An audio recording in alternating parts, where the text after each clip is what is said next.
হিসাব বিজ্ঞানের ছবি। হ্যাঁ বন্ধুরা, আরেকটি কবিতা নিয়ে এলাম। এবারের কবিতা হিসাব বিজ্ঞানের ছবি। কথা, কলম ও কণ্ঠে জেমস বাবু। আসুন শোনা যাক কবিতাটি। হিসাব বিজ্ঞান জটিল বিষয়, সাধারণ মানুষ কয়। আমি বলি জটিল তো নয়, কবিতার ভাষায়। কয়ের শুরু ব্যবসা দিয়ে, খ হলো তার নাম, গ হলো তার মূলধন, যাহা ক্ষয়ের হলো প্রাণ। গকে ঘিরে যোগ বিয়োগার রূপান্তরের খেলা, খেলতে খেলতে সময় চালায় বেচা কেনার ভেলা। গয়ের রূপ হয় ক্যাশ আর ব্যাংক, সম্পদ স্থিতি নামে। মূলধন সমান সম্পদ হলে তবেই হিসাব মিলে।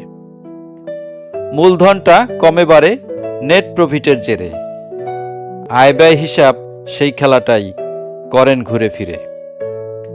সাথী সে পায় জাবেদা রূপ, ডেবিট ক্রেডিট নাম। বিশ্লেষণ আর বিভাজনই হলো যাহার কাম। লেজার বুকে সামারি হয় সকল ডেবিট ক্রেডিট। ট্রায়াল ব্যালেন্সটা প্রুভ করে তা সঠিক না বেঠিক।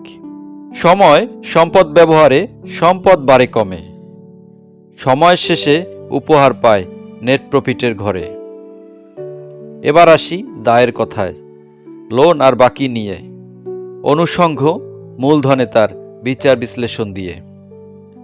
উথাল পাতাল সারা বছর নদীর ঢেউয়ের মতো, বছর শেষে ব্যালেন্স শিট হয় আপন ভাইয়ের মতো। সকল জেরের সংখ্যা মিলে ব্যালেন্স শিটের ছবি। হিসাব বিজ্ঞানের কথা নিয়ে জেমস বাবু আজ কবি। ধন্যবাদ বন্ধুরা। কবিতাটি ভালো লাগলে লাইক, শেয়ার, সাবস্ক্রাইব করতে ভুলে যাবেন না। সবাই ভালো থাকুন। Bye bye.